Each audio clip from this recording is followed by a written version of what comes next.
Hello everyone, hope you are doing great and learning English every single day. আজকের এই ভিডিওতে আমরা শিখব 6 ধরনের রিয়েল লাইফ অ্যাডভান্স স্ট্রাকচার। তো চলুন দেরি না করে ভিডিওটা শুরু করা যাক। আমার টিভি দেখার অভ্যাস আছে। তার জোরে কথা বলার অভ্যাস আছে।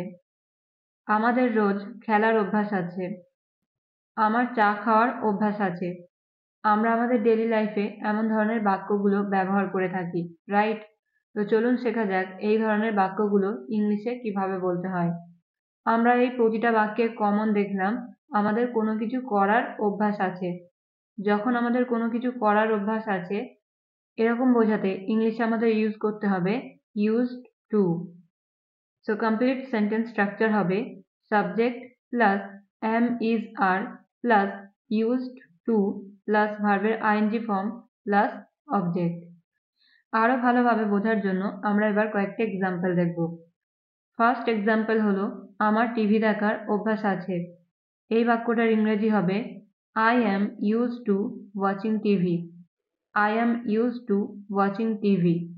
তার জোরে কথা বলার অভ্যাস আছে। He is use to speaking loudly. He is used to speaking loudly. তাদের সকালে তাড়াতাড়ি ওঠার অভ্যাস আছে। They are use to getting up early. They are use to getting up early.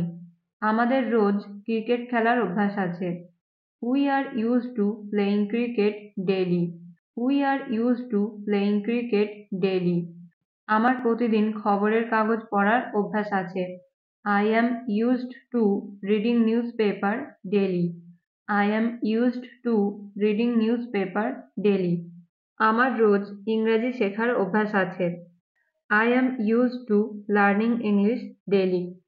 I am used to learning English daily. So আমরা দেখলাম এই স্ট্রাকচারটার সাহায্যে কত সহজে এই ধরনের বাক্যগুলো আমরা ইংলিশে বলতে পারি।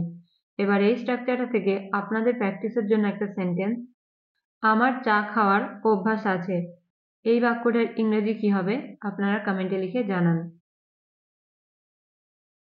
অনেক সময় আমরা এমন ধরনের বাক্যগুলো আমাদের ডেইলি লাইফে বলে থাকি, যেমন এখনই সঠিক সময় ইংরেজি শেখার। এখনই সঠিক সময় স্কুলে যাওয়ার। এখনই সঠিক সময় অর্থ উপার্জন করার। এখনই সঠিক সময় সত্যিটা বলার। তো আপনারা কি জানেন এই ধরনের বাক্যগুলো ইংলিশে কিভাবে বলতে হয়? তো এই ধরনের বাক্যগুলো আমরা বাংলাতে খুব সহজেই বলে দিই, কিন্তু যখন আমরা ইংলিশে বলতে যাই আমাদের অনেক সময় বলতে প্রবলেম হয়, মানে আমরা বলতে পারি না। তো চলুন দেখা যাক কিভাবে এই ধরনের বাক্যগুলো আমরা ইংলিশে বলতে পারি। প্রতিটা বাক্যে যে জিনিসটা সেম ছিল সেটা হলো এখনই সঠিক সময়। এখনই সঠিক সময় এই কথাটা ইংলিশে বলতে হলে আমাদের বলতে হবে ইট ইজ হাই টাইম, মানে এখনই কোনো কিছু করার সঠিক সময়। ধরুন কোনো কাজ আমাদের আরো আগে করা উচিত ছিল কিন্তু আমরা করিনি, ফলে সেই কাজ করার সময়টা পার হয়ে যাচ্ছে। তাই যদি আমরা সেই কাজটা এখন না করি তাহলে হয়তো আর সেই কাজটা আমরা কখনো করতে পারবো না। সো এরকম অর্থে আমরা ইউজ করব it is high time. Complete sentence structure হবে it is high time plus to plus ভার্বের first form plus other word. এবার আমরা দেখব এক্সাম্পল। ফার্স্ট ওয়ান ইজ এখনই সঠিক সময় ইংরেজি শেখার। এই বাক্যটার ইংরেজি হবে it is high time to learn English. It is high time to learn English. এখনই সময় পড়াশোনা করার। It is high time to study. It is high time to study.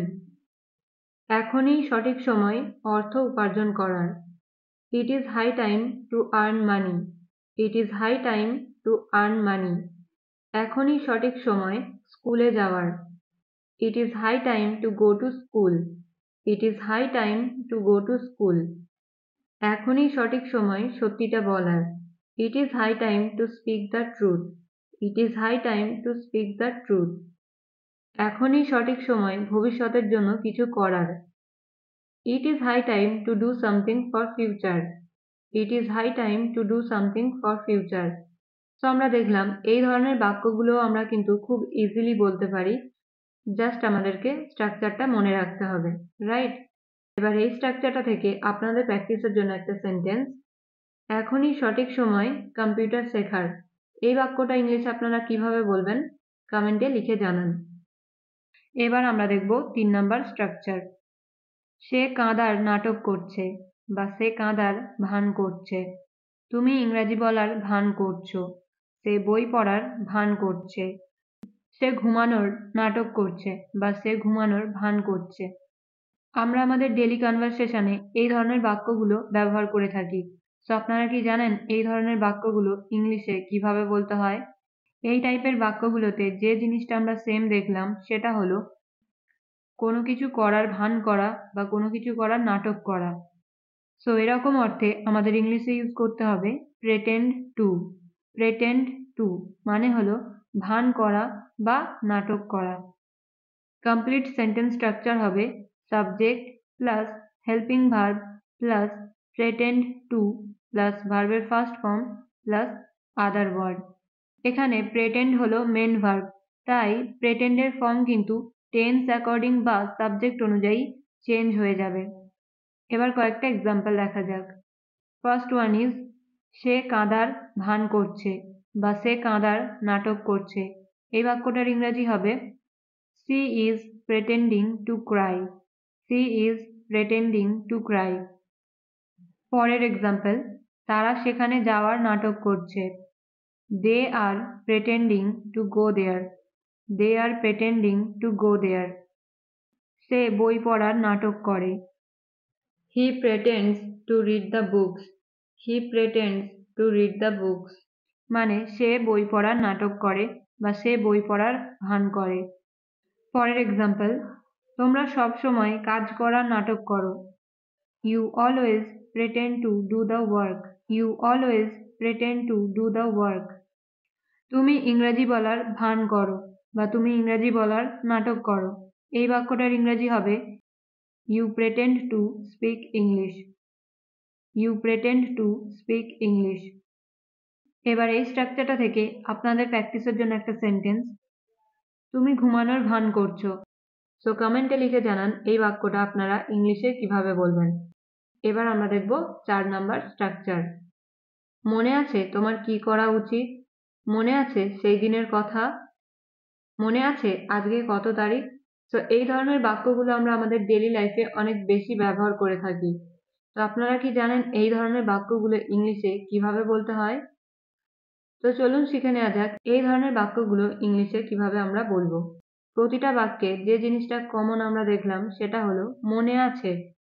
So এই ধরনের বাক্যগুলোতে এই যে মনে আছে কথাটা আমরা ইউজ করেছি, এটা ইংলিশে বলতে হলে আমাদের বলতে হবে have in mind. Have in mind. So complete sentence structure হবে have in mind plus sentence. Example, মনে আছে তুমি কি বলেছিলে? এই বাক্যটার ইংরেজি হবে have in mind what you told. Have in mind what you told. মনে আছে আমরা একসাথে যাব। Have in mind we will go together. Have in mind we will go together. মনে আছে সেই দিনের কথা? Have in mind that day's story. Have in mind that day's story. মনে আছে আমি তোমার জন্য কি করেছিলাম? Have in mind what I did for you. Have in mind what I did for you. মানে তোমার কি মনে আছে আমি তোমার জন্য কি করেছিলাম? পরের এক্সাম্পল, মনে আছে আমি তোমার জন্য কতক্ষণ অপেক্ষা করেছিলাম? Have in mind how long I waited for you. Have in mind how long I waited for you. এবার এই স্ট্রাকচারটা থেকে আপনাদের প্র্যাকটিসের জন্য একটা সেন্টেন্স, মনে আছে তোমাকে কি করতে হবে?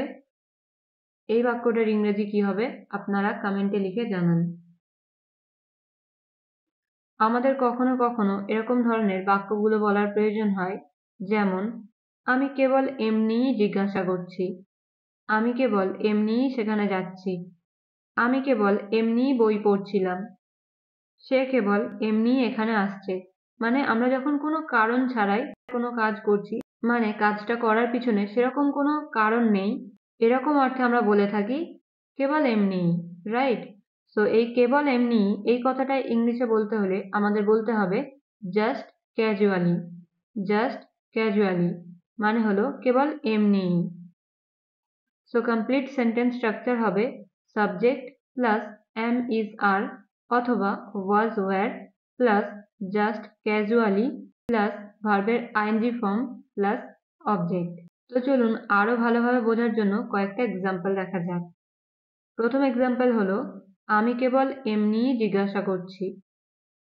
I am just casually asking. I am just casually asking. পরের এক্সাম্পল, সে কেবল এমনিই সেখানে যাচ্ছে। He is just casually going there. He is just casually going there. আমি কেবল এমনিই পড়ছিলাম। I was just casually reading. I was just casually reading. So যে সেন্টেন্সগুলো present টেন্সে আছে সেই সব বাক্যে আমরা am is are ইউজ করব, আর যে বাক্যগুলো আমরা পাস্ট টেন্সে বলবো সেই বাক্যগুলোতে আমরা ইউজ করব was were, রাইট? পরের এক্সাম্পল, তারা কেবল এমনিই কথা বলছিল। এই বাক্যটা যেহেতু পাস্টের কথা বলা হচ্ছে, সো এই বাক্যটার ইংরেজি হবে they were just casually talking. They were just casually talking. আমি কেবল এমনিই বলছি। I am just casually saying. I am just casually saying. সে কেবল এমনিই এখানে আসছে। He is just casually coming here. He is just casually coming here. এবার এই স্ট্রাকচারটা থেকে আপনাদের প্র্যাকটিসের জন্য একটা সেন্টেন্স, তারা কেবল এমনিই খেলছে। এই বাক্যটা ইংলিশে কিভাবে বলতে হবে কমেন্টে লিখে জানান। এবার আমরা দেখব 6 নাম্বার স্ট্রাকচার। আমরা অনেক সময় এরকম বাক্যগুলো বলে থাকি, যেমন সেখানে তোমার না যাওয়াই ভালো, আমার সাথে তোমার কথা না বলাই ভালো, তার সেখানে না আসাই ভালো, তোমার এটা না করাই ভালো। এই ধরনের বাক্যগুলো আমাদের ডেইলি কনভারসেশনে ইউজ করার প্রয়োজন হয়, রাইট? তো চলুন শেখা যাক এই ধরনের বাক্যগুলো আমরা ইংলিশে কিভাবে বলবো। এই প্রতিটা বাক্যে আমরা কমন দেখলাম কোনো কিছু আমাদের জন্য না করাই ভালো। তো এরকম ধরনের বাক্যগুলো বলতে হলে আমাদের সেন্টেন্স স্ট্রাকচার হবে it is better plus if plus subject plus do অথবা ডাজ প্লাস নট প্লাস ভার্বের ING form plus other word. এই স্ট্রাকচারে সাবজেক্ট অনুযায়ী ডু অথবা ডাজ হবে। তো চলুন এবার কয়েকটা এক্সাম্পল দেখা যাক, তাহলে ব্যাপারটা আমাদের কাছে আরো ভালোভাবে ক্লিয়ার হয়ে যাবে। সো ফার্স্ট এক্সাম্পল হলো, সেখানে তোমার না যাওয়াই ভালো। এই বাক্যটার ইংরেজি হবে it is better if you do not go there. It is better if you do not go there. আমার সাথে তোমার কথা না বলাই ভালো। It is better if you don't talk to me. It is better if you don't talk to me. পরের example, তার এখানে না আসাই ভালো। It is better if she does not come here. It is better if she does not come here. পরের example, আমাদের তর্ক না করাই ভালো। It is better if we don't argue. It is better if we don't argue. আমার তাদের ওপর বিশ্বাস না করাই ভালো। It is better if I do not trust them. It is better if I do not trust them. এবার এই স্ট্রাকচারটা থেকে আপনাদের প্র্যাকটিসের জন্য একটা সেন্টেন্স, তার আমাদের মিথ্যা কথা না বলাই ভালো। এই সেন্টেন্সটা ইংরেজিতে কি হবে আপনারা কমেন্টে লিখে জানান। আশা করছি আপনারা সবাই কিন্তু এই বাক্যটা ইংলিশে বলতে পারবেন। তো দেরি না করে ঝটপট কমেন্টে লিখে জানান যে এই বাক্যটা আমরা ইংলিশে কিভাবে বলবো। তো আজকের এই ভিডিওতে আমরা যে স্ট্রাকচারগুলো শিখলাম, আশা করছি আমি আপনাদের বোঝাতে পেরেছি যে কোন সিচুয়েশনে কোন স্ট্রাকচারটা ইউজ করতে হয়। এবং আপনাদের যদি এই ভিডিওটা ইনফরমেটিভ মনে হয় তাহলে অবশ্যই লাইক করবেন, কমেন্ট করবেন এবং বন্ধুদের সাথে ভিডিওটা শেয়ার করবেন। সো আজকের ভিডিও এখানেই শেষ। আবারও দেখা হবে নতুন একটা ভিডিওর সাথে। Till then stay happy and keep learning.